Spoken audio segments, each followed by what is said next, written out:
Now let's start oxidation and reduction reaction. Oxidation and reduction reaction. तो चलिए start करते हैं अभी। ऑक्सीडेशन क्या है? ऑक्सीडेशन प्लीज़ ध्यान से सुनना, और वीडियो अगर सुन रहे हो, पेन और पेज अगर पास में है तो थोड़ा लिख भी लेना। Addition of oxygen, addition of oxygen और removal of hydrogen, addition of oxygen और removal of hydrogen is called oxidation. यानी किसी रिएक्शन में ऑक्सीजन ऐड हो रहा है या हाइड्रोजन रिमूव हो रहा है तो उसे ऑक्सीडेशन कहते हैं। सो एडिशन ऑफ ऑक्सीजन और removal of hydrogen is called oxidation.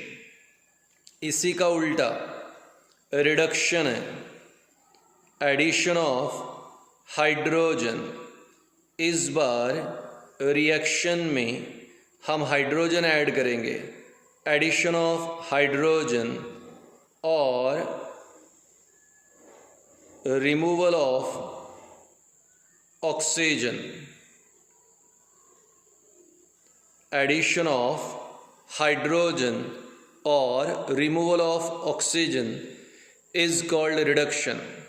यानी ऐसी रिएक्शन जहाँ हाइड्रोजन ऐड होगा तो रिडक्शन, या ऑक्सीजन रिमूव हुआ तो भी उसे रिडक्शन कहते हैं।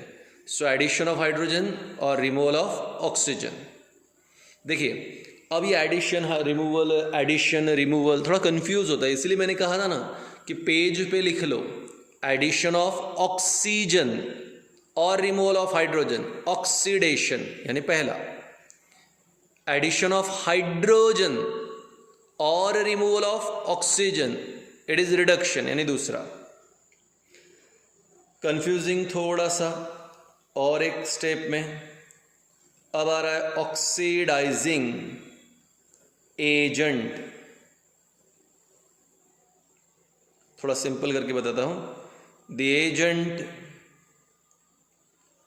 which supply, the agent which supply oxygen for a reaction, the agent which supply oxygen for a reaction is called as oxidizing agent। तो ऐसा सब्सटेंस जो ऑक्सीजन देगा, उसे ऑक्सीडाइजिंग एजेंट कहते हैं। अब आ रहा है यहां पे रिड्यूसिंग एजेंट।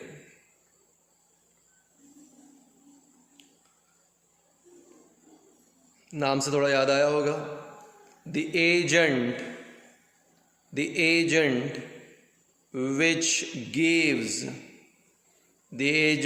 गिव्स क्या देगा ये?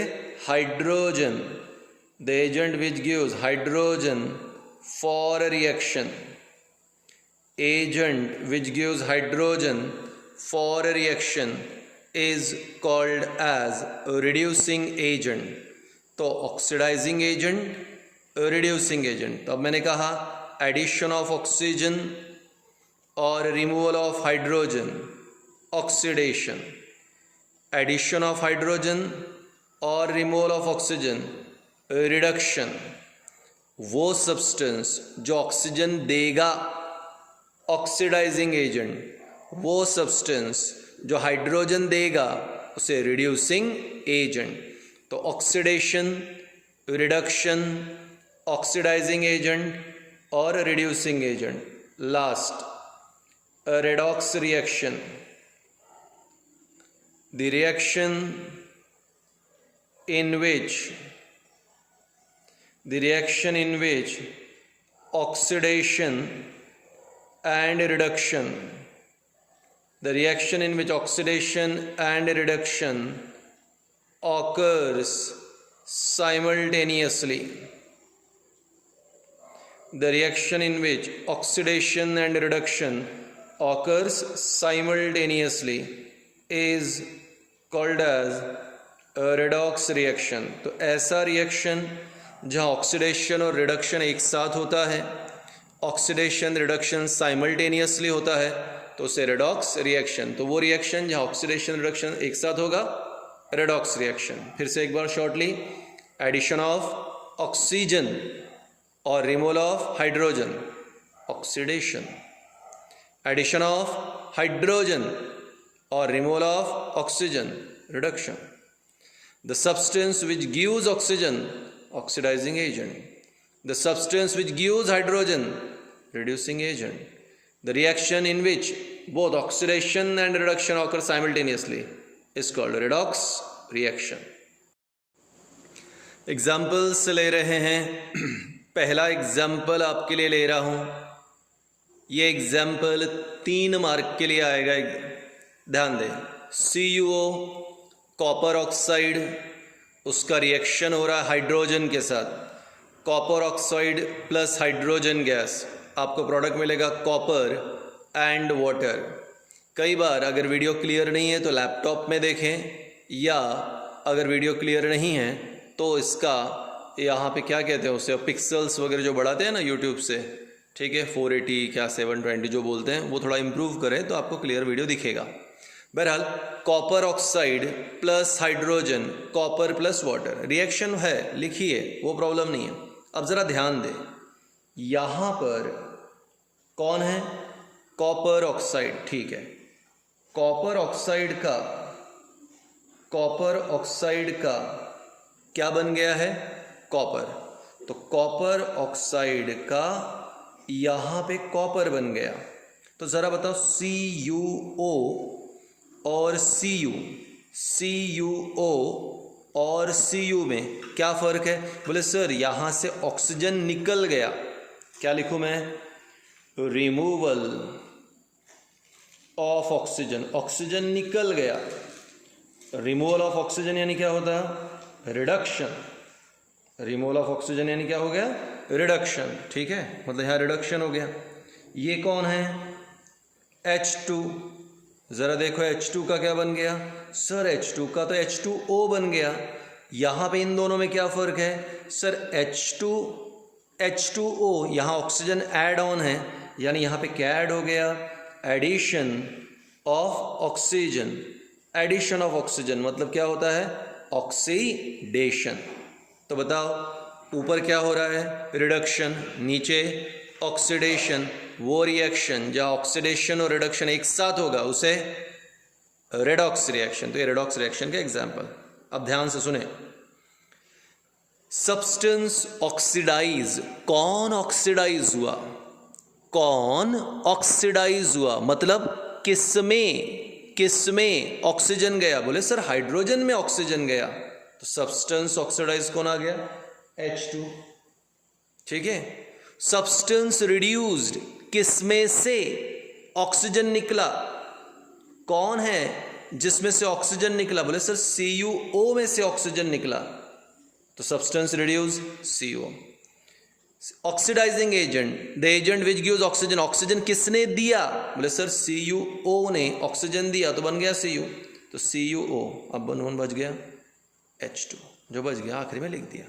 तो इस प्रकार ये पहला एग्जाम्पल हुआ तुम्हारे लिए, यहाँ पे किसका, रेडॉक्स रिएक्शन. अब ये दूसरा example ZnO plus C, Zn plus CO. ठीक है, कौन है, ZnO. क्या बन गया, सर Zn बन गया. तो ZnO का Zn बन गया. क्या निकल गया, देख सकते हैं आप, सर ऑक्सीजन निकला. रिमूवल ऑफ ऑक्सीजन, ऊपर की तरह ही है, मतलब क्या, रिडक्शन. C का क्या बन गया, सर C का CO बन गया. क्या ऐड हो गया, ऑक्सीजन. एडिशन ऑफ ऑक्सीजन मतलब ऑक्सीडेशन. ऑक्सीडेशन रिडक्शन दोनों हो रहा है, रेडॉक्स रिएक्शन। सब्सटेंस ऑक्सीडाइज वो कौन है जिसमें ऑक्सीजन गया? बोला सर कार्बन में ऑक्सीजन गया, मतलब सब्सटेंस ऑक्सीडाइज। सी, वो कौन है जिसमें से ऑक्सीजन निकला? ZnO में से निकला। ऑक्सीजन किसने दिया? ZnO ने दिया, oxidising agent, the agent which gives oxygen. तो किसने ऑक्सीजन दिया? ZnO।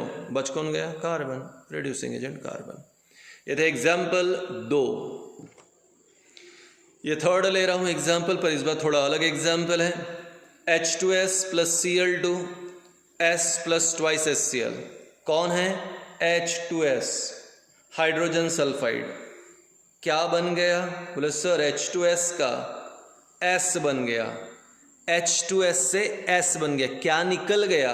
सर हाइड्रोजन निकला। Removal of hydrogen, removal of hydrogen मतलब क्या? ऑक्सीडेशन। याद आया ना? एडिशन ऑफ ऑक्सीजन और रिमूवल ऑफ हाइड्रोजन, ऑक्सीडेशन। यहाँ रिमूवल ऑफ हाइड्रोजन, ऑक्सीडेशन। ये कौन है? Cl है सर। Cl का क्या बन गया? HCl। Cl का क्या बन गया? HCl। क्या ऐड हो गया? हाइड्रोजन ऐड हो गया। एडिशन ऑफ हाइड्रोजन, और आप तो जानते हैं एडिशन ऑफ हाइड्रोजन मतलब क्या? रिडक्शन।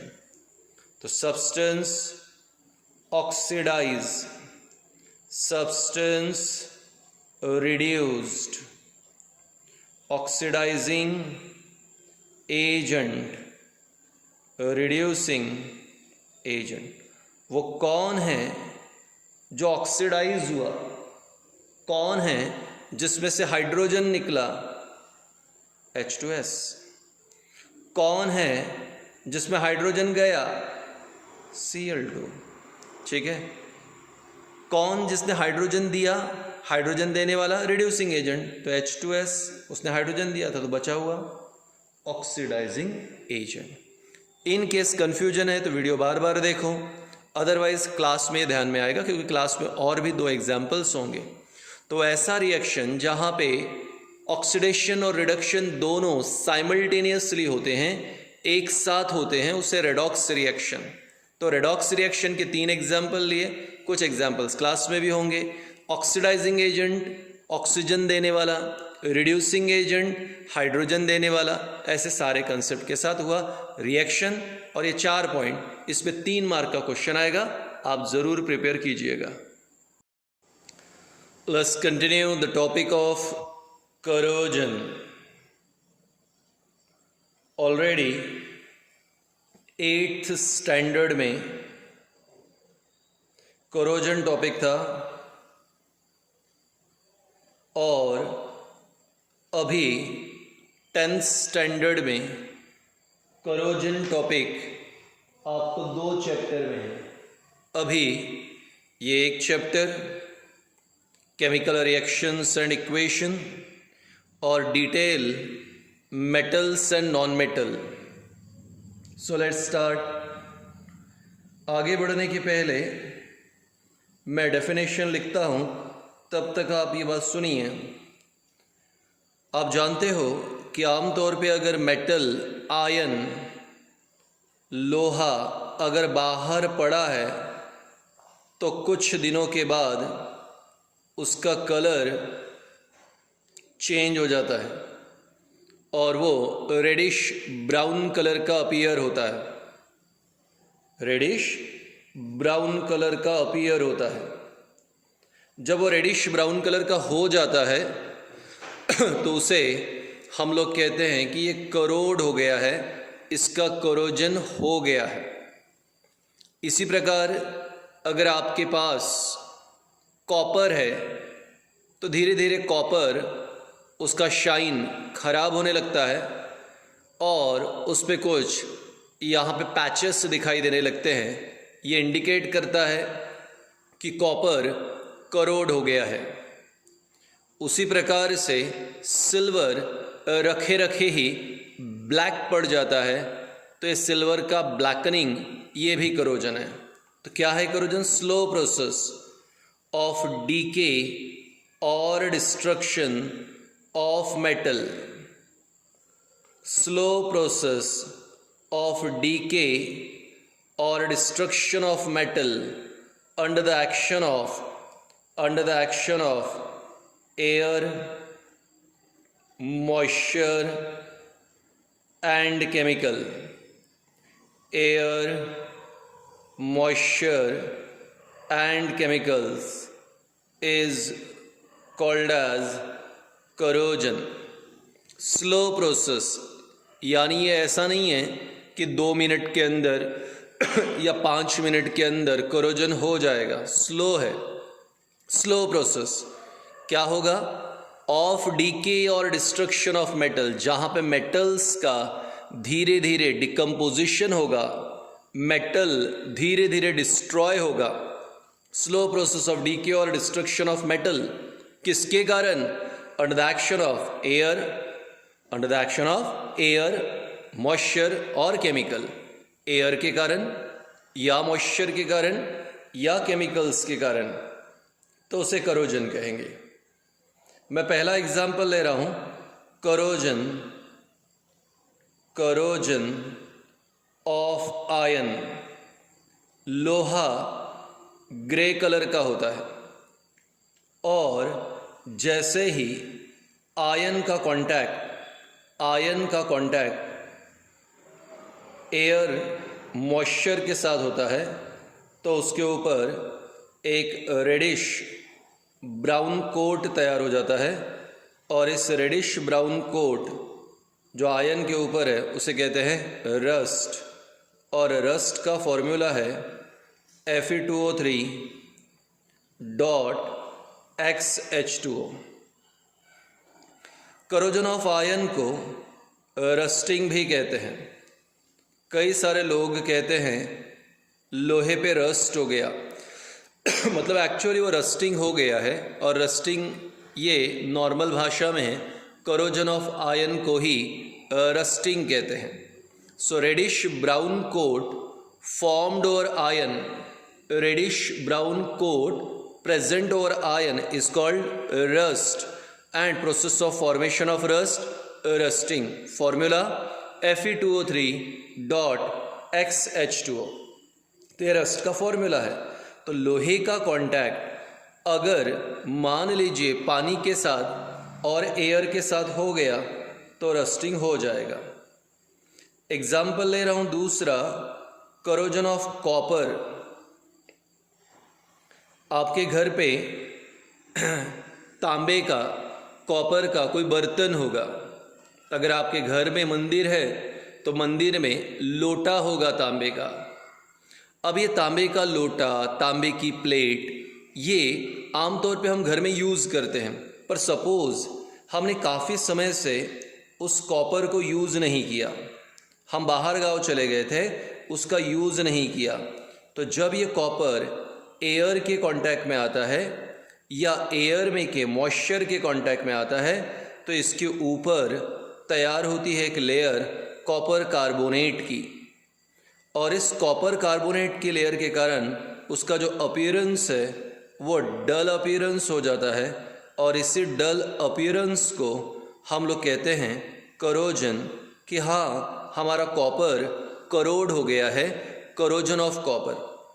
तो अगर किसी ने कहा कि करोजन ऑफ आयन मतलब क्या, तो हमने कहा कि जब उसके ऊपर रस्ट तैयार हो गया। Formula Fe2O3.XH2O। एक्स क्यों? एक्स का मतलब होता है नंबर ऑफ मॉलिक्यूल्स, कितने, 1 2 3 4 5 6 10 12। ये वैल्यू फिक्स नहीं होती, इसलिए हमने 1 2 नहीं लिखा, एक्स लिखा। उसी प्रकार corrosion of copper, copper carbonate तैयार होगा। आमतौर पे कॉपर कार्बोनेट ग्रीनिश कलर का होता है, इसलिए कई बार ग्रीनिश कलर का अपीयरेंस भी दिखता है। कुछ लोग अपने फिंगर में तांबे की अंगूठी पहनते हैं, तांबे का रिंग पहनते हैं।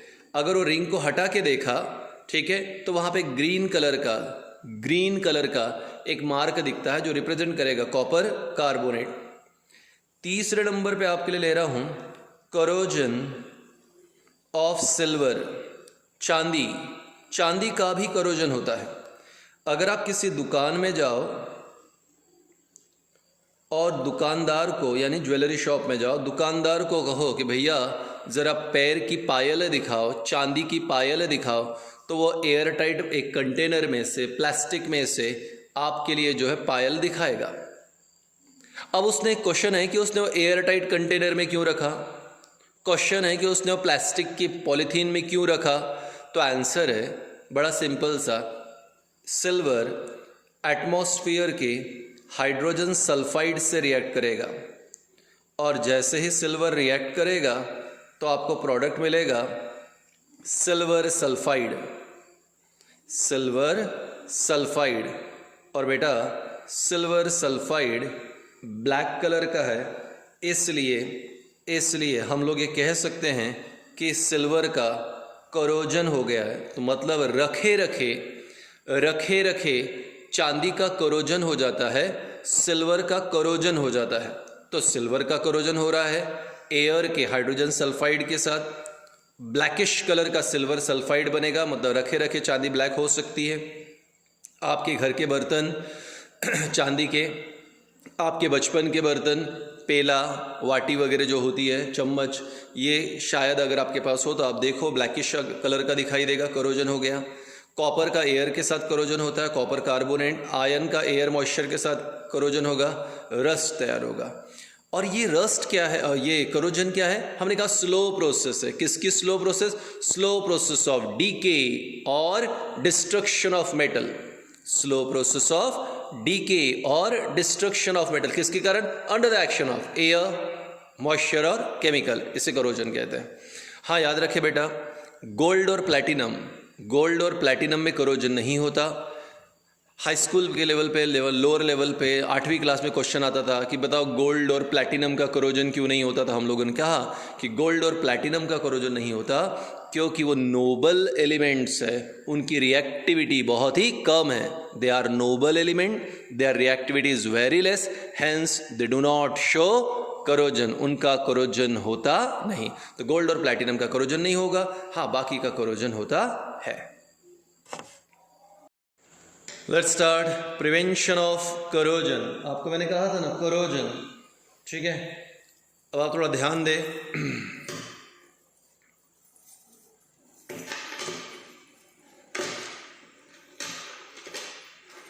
अब आप सोच रहे होंगे कि ये मैं क्या दिखा रहा हूँ।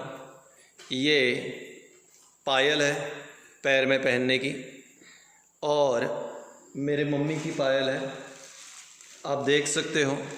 ये ब्लैकिश थोड़ा सा आपको दिख रहा है, वीडियो क्लियर रहा तो ज़रूर दिखेगा। थोड़ा सा मैं और क्लोज करके दिखाने की कोशिश करता हूँ, ठीक है ना। ये ब्लैकिश अपीयरेंस दिख रहा है, ये 2.5 किलो का है करीबन, ठीक है। तो ये पायल है, चांदी की पायल है, पर ब्लैक दिख रही है। किसके कारण? करोजन के कारण। दिख रही है, छोटी वाटी है, बाउल छोटा सा दिख रहा है आपको? ओके, ये अदी का है, ठीक है। अदी मेरे बेटे का, जानते हैं बहुत सारे लोगों से। अब आप देख सकते हो कि ये ब्लैकिश हो गया है, चांदी का है, ब्लैक हो गया है। क्या हमने ब्लैक किया? नो। एटमॉस्फेयर का हाइड्रोजन सल्फाइड इससे रिएक्ट करेगा, और हाइड्रोजन सल्फाइड ने रिएक्ट किया तो ब्लैक कलर का सिल्वर सल्फाइड तैयार होगा। ब्लैक कलर का सिल्वर सल्फाइड तो हो गया करोजन ऑफ सिल्वर। मेरे पास एक बाउल है, ये मैंने प्लास्टिक में ही रखा है, ठीक है। ये प्रोडक्ट के सर ने गिफ्ट दिया था, आप देख सकते हो। तो ये प्योर दिख रहा है आपको, इस पर कोई करोजन नहीं क्योंकि ये बंद है, एयर टाइट है। ये देखो, अब दो चीज़ों को एक साथ रखता हूँ, आप फर्क समझ सकते हो। तो ये करोजन ऑफ सिल्वर, लोहा आपने देखा है करोजन, ठीक है। कॉपर का भी घर में देखा होगा, इसलिए मैंने आपको बता दिया सिल्वर का करोजन। अब करोजन से बचना है तो 8th स्टैंडर्ड पहला तो पेंटिंग कर लो, जैसे ग्रिल्स वगैरह को कर लेते हैं, पेंटिंग करोजन नहीं होगा। ऑयल वगैरह लगा के रखा तो करोजन नहीं होगा। ग्रीस लगा के रखा तो करोजन नहीं होगा। तो पेंटिंग, ऑयलिंग, ग्रीसिंग बहुत ही कॉमन है। हार्डवेयर की दुकान में जितने भी यहाँ पे इंस्ट्रूमेंट्स होते हैं या नए खीले होते हैं, उस पर ऑयल या ग्रीस लगाया होता है। अगर हम लोग मेटल के ऊपर जिंक का कोट अगर चढ़ाते हैं, coating of zinc over the surface of another metal, coating of zinc over the surface of another metal, ठीक है, इज कॉल्ड एज गैल्वनाइजेशन। तो अगर जिंक का कोट अगर चढ़ा दिया तो भी करोजन नहीं होगा। नेक्स्ट टीनिंग, अगर टीन का कोट चढ़ा दिया तो भी करोजन नहीं होगा। आप पेप्सी, थम्स अप वगैरह के कैन खरीदते हो, उस कैन को टीन कहते हैं, ठीक है। वो टीन इसलिए क्योंकि अंदर काय का कोटिंग होता है, टीन का। तो अगर मेटल पे जिंक का कोट चढ़ा दिया तो गैल्वनाइजेशन, और अगर टीन का कोट चढ़ाते हैं तो उसे टीनिंग कहते हैं। अलॉइंग, अलॉइंग का मतलब होता है कि हमारे पास जो है मिक्सचर है दो या दो से ज़्यादा मेटल का। आपके घर पे स्टेनलेस स्टील है, ठीक है, ग्लास है स्टील के, या प्लेट है स्टेनलेस स्टील की, आप देखो सालों से यूज़ कर रहे हैं पर आज तक करोजन नहीं हुआ क्योंकि अलॉय है, दो मेटल का मिक्सचर है, तो alloy are resistant to corrosion. Electroplating, coating of one metal over the surface of another metal by the passage of electric current. एक मेटल का दूसरे मेटल पे covering by the passage of electric current, it is electroplating. और anodising aluminium metal के लिए use होता है। Metal and non metal chapter में डिटेल में वहाँ पे आएगा, सारा ही डिटेल में आने वाला है वहाँ पे, पर ये painting, oiling, greasing, galvanisation, टीनिंग, alloying, electroplating, ये प्रिवेंशन ऑफ करोजन है, यानी जिससे हम जिसको अप्लाई करने पे हम करोजन को रोक सकते हैं या करोजन को प्रिवेंट कर सकते हैं। जय हिंद। नेक्स्ट टॉपिक आएगा रैंसिडिटी। एग्ज़ाम में 1 या 2 मार्क के लिए ये टॉपिक यूजुअली आता है, इसलिए आप याद रखें रैंसिडिटी के बारे में। रैंसिड वर्ड आपने शायद सुना हो सकता है कि रैंसिडिटी पहले ना सुना हो, पर रैंसिड ये यहाँ पे रैंसिडिटी से रिलेटेड ही है। चलिए देख लेते हैं उसको। Aerial oxidation of oils and fats, यानी हमारे पास तेल है, आप ऑयल कहते हो, या हमारे पास डालडा या घी है, यानी फैट्स। तेल, ऑयल्स, घी और डालडा, फैट्स। अगर तेल का या घी का एयर के ऑक्सीजन के साथ कांटेक्ट हुआ, तेल और घी का एयर के ऑक्सीजन के साथ अगर कांटेक्ट होता है तो वहाँ पे तेल का टेस्ट और स्मेल, टेस्ट एंड स्मेल दोनों भी क्या हो जाएगा, चेंज। और अगर टेस्ट और स्मेल चेंज हो गया तो इसे रैंसिडिटी कहते हैं। Aerial oxidation of oils and fats which changes taste and smell of food. Aerial oxidation of oils and fats which changes taste and smell of food is called as rancidity। तो जब तेल का या घी का air के oxygen के साथ contact होगा तो वहाँ रिएक्शन होगा, उस रिएक्शन के कारण टेस्ट और स्मेल दोनों चेंज हो जाएगा, और इस प्रोसेस को या फेनोमेनन को हम रैंसिडिटी कहते हैं। आमतौर पे मम्मी घर पे कुछ सब्ज़ी बनाती हैं और हो सकता है कि कभी कभी उस सब्ज़ी में मम्मी ने तेल ज़्यादा डाल दिया हो। आपको बहुत पसंद आती है सब्ज़ी, गर्मा गर्म सब्ज़ी बहुत पसंद आई, आपने मम्मी को कहा कि एक काम करो, ये सब्ज़ी थोड़ी मेरे लिए शाम के लिए रखना, मैं ज़रूर खाऊंगा। शाम के समय जब आपने वो सब्ज़ी फिर से खाई तो आपको सुबह की तरह मज़ा नहीं आया। Why it is so? लोग कहते हैं कि सर वो ठंडी हो गई। नहीं, ठंडी हो गई ये आंसर नहीं है। सुबह से लेकर शाम तक उस सब्ज़ी में जो तेल था उसका कांटेक्ट हुआ ऑक्सीजन के साथ और उसके कारण उसका टेस्ट और स्मेल चेंज हो गया, और इसे हम रैंसिडिटी कहते हैं। फिंगर्स जो हम नड्डे कहते हैं, चिप्स, कुरकुरे, ये भी बेस्ट एग्जाम्पल है। आमतौर पे ये पैकेट में बंद होते हैं, जैसे हमने पैकेट फोड़ा तो पैकेट से ये चीज़ें बाहर निकली, चाहे फिंगर्स हो, चिप्स हो, कुरकुरे हो, और अब हमने आधा खाया और आधा छोड़ दिया। जो आधा छूट गया, ठीक है, उसे 4-5 घंटे के बाद या नेक्स्ट डे खाओ, आपको पता चलेगा कि ये अब पहले की तरह नहीं लग रहे, इसका टेस्ट चेंज हो गया, इसका स्मेल चेंज हो गया, और इसी को हम लोग कहते हैं रैंसिडिटी।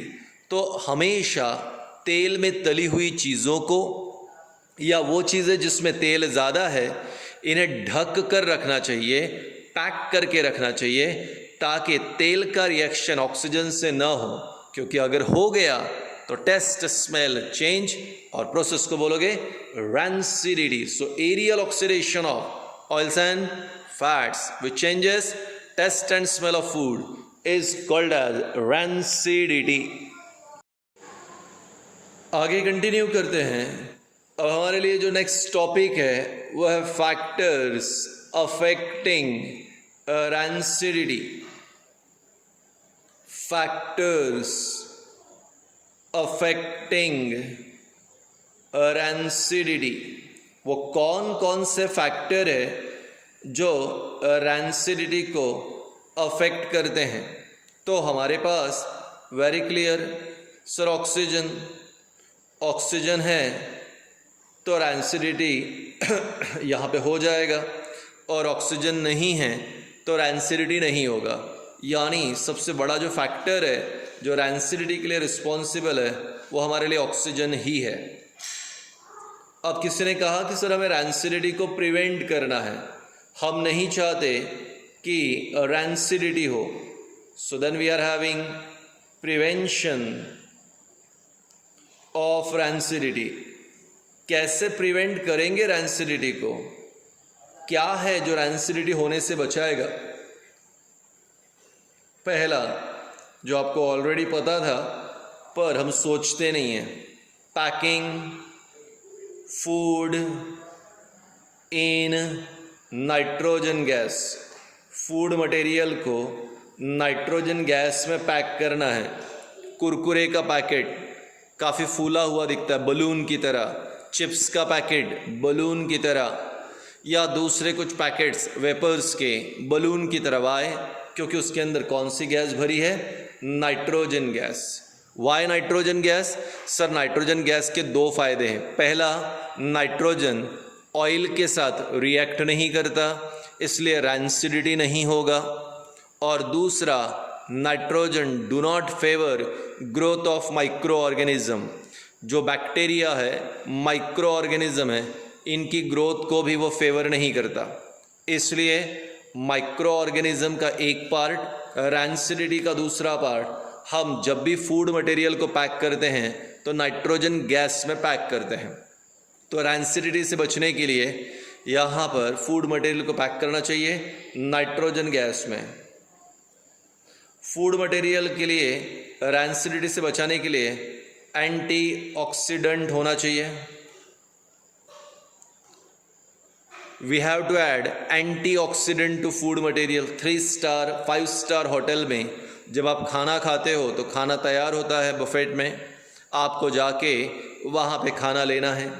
4 घंटे में खाना ख़राब हो सकता है, मतलब उसका टेस्ट या स्मेल चेंज हो सकता है, और अगर आपने पुअर रेटिंग दे दी कि खाना अच्छा नहीं था तो होटल का यहाँ पे क्रेडिट कम हो जाएगा, उसकी वैल्यू कम हो जाएगी।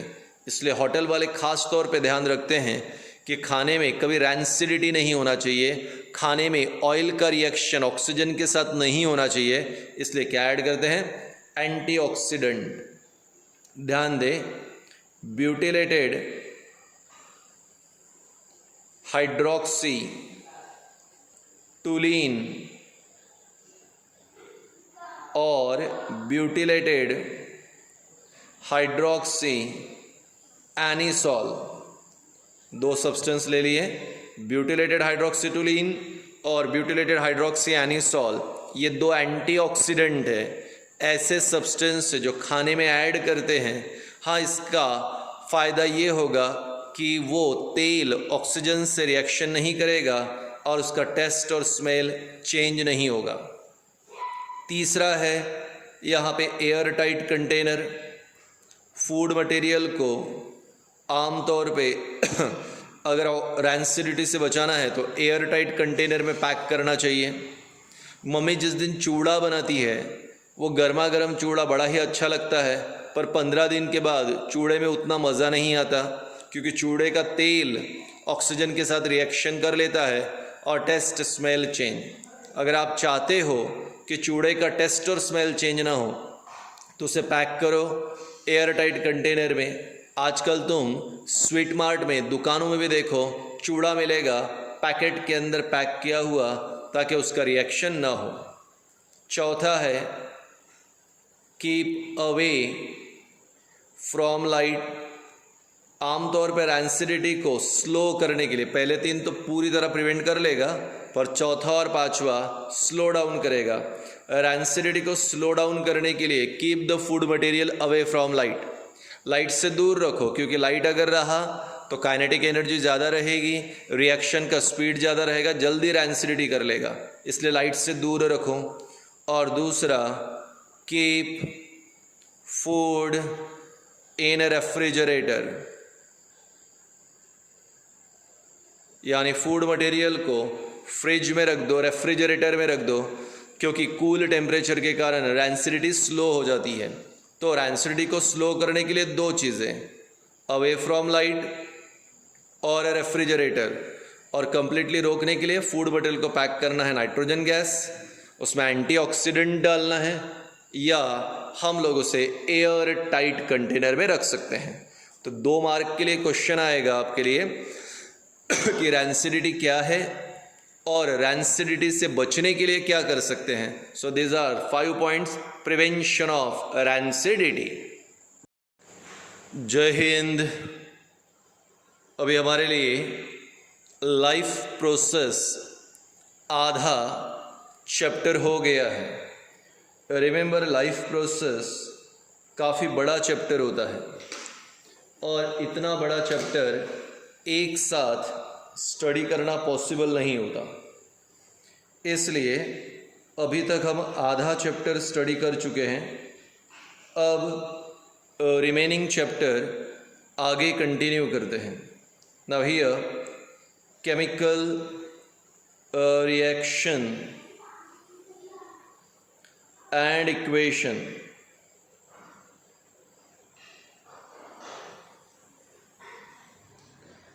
अब ये जो चैप्टर है, इसके लिए हम लोगों ने क्लास में, जब आपका क्लास चल रहा था फ्राइडे सैटरडे संडे, इसी ड्यूरेशन में हमने आपको बैलेंसिंग सिखाया था। एंड आई होप आपको याद होगा, मोर देन 63 एग्जाम्पल्स लिए क्लास में कि बैलेंसिंग कैसे करते हैं।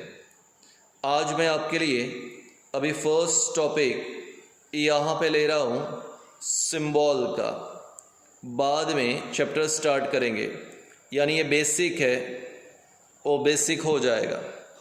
सिंबल यानी केमिकल रिएक्शन में यूज़ होने वाले सिंबल। अगर हम ब्रैकेट में एस लिखते हैं तो इसे सॉलिड कहते हैं। एल लिखा मतलब कोई कंपाउंड या कोई सब्सटेंस लिक्विड स्टेट में है। जी अगर लिखा तो वो गैशियस कंपोनेंट है। ब्रैकेट में ए क्यू रिप्रेजेंट एक्वियस। अब आप सोचोगे कि एक्वियस कंपोनेंट क्या है, तो ये भी थोड़ा सा इजी है। एक्वियस यानी कोई चीज़ पानी में बनाई गई है। फॉर एग्जाम्पल, मैंने सॉल्ट लिया और सॉल्ट को पानी में डिज़ोल्व कर दिया तो वो एक्वियस सॉल्यूशन तैयार हो गया। इसी प्रकार से मान लीजिए मैंने अपर हेडेड एरो दिया, तो ये अपर हेडेड एरो रिप्रेजेंट करता है रिलीज ऑफ गैस को, यानी किसी पर्टिकुलर रिएक्शन में गैस रिलीज हो गया। अगर हम लोअर हेडेड एरो लेते हैं तो ये रिप्रेजेंट करता formation of precipitate. I hope आपको प्रेसिपिटेट पता है। अगर किसी केमिकल रिएक्शन में सॉलिड सब्सटेंस मिलता है और वो बॉटम पे सेटल होता है, अगर किसी केमिकल रिएक्शन में सॉलिड सब्सटेंस मिलता है और वो बॉटम पे सेटल रहता है तो उस सॉलिड सब्सटेंस को प्रेसिपिटेट कहते हैं। हाँ, गैस रिलीज हो गया, अपर हेडेड एरो, प्रेसिपिटेट मिल गया, लोअर हेडेड एरो। इसके बाद हमारे पास एरो है और एरो पे ऐसे ट्रायंगल है। इसे ट्रायंगल नहीं, इसे कहते हैं डेल्टा। और अगर एरो पे डेल्टा है तो it is a symbol for heat. अगर एरो है और एरो पे कोई वैल्यू लिखी है, फॉर एग्जांपल 100, तो ये रिप्रेजेंट करता है टेम्परेचर को, यानी इस स्पेसिफाइड टेम्परेचर पे रिएक्शन कैरिड हो रही है। एरो दिया है और एरो के बाद या एरो के ऊपर आपको दिख रहा है कोई सब्सटेंस लिखे हैं, जैसे मैं यहाँ पे लिख रहा हूँ। तो ये हमारे लिए हो गया कैटलिस्ट। इन्हें क्या कहते हैं? कैटलिस्ट। तो substance which by its mere presence affect the rate of chemical reaction is without undergoing in it is called as catalyst. वो सब्सटेंस जो रिएक्शन में पार्टिसिपेट नहीं करते पर रिएक्शन के रेट को अफेक्ट करते हैं, वो सब्सटेंस जो रिएक्शन में पार्टिसिपेट नहीं करते पर रिएक्शन के रेट को अफेक्ट करते हैं, उन्हें कैटलिस्ट कहते हैं। और कैटलिस्ट को हम लोग जो है एरो के ऊपर लिखते हैं। तो ये सिंबल्स है जो केमिकल रिएक्शंस एंड इक्वेशन में यूज़ होगा। डिटेल तो क्लास में जब ये चैप्टर होगा तब आएगा, क्योंकि ढेर सारे एग्जाम्पल्स है इसके, उतने वीडियोज़ में नहीं दे सकते। तो solid S, liquid L, gaseous G, aqueous AQ, then upper headed release of gas, lower headed arrow formation of precipitate, delta temperature heat, value temperature, और अगर कोई substance लिखा है तो उसे कहते हैं catalyst। लास्ट पॉइंट, अगर इस प्रकार की एरो है, दोनों भी साइड पे उसका डायरेक्शन है, तो इसे कहते हैं रिवर्सिबल रिएक्शन। रिवर्सिबल रिएक्शन, तो दोनों साइड पे डायरेक्शन, रिवर्सिबल रिएक्शन।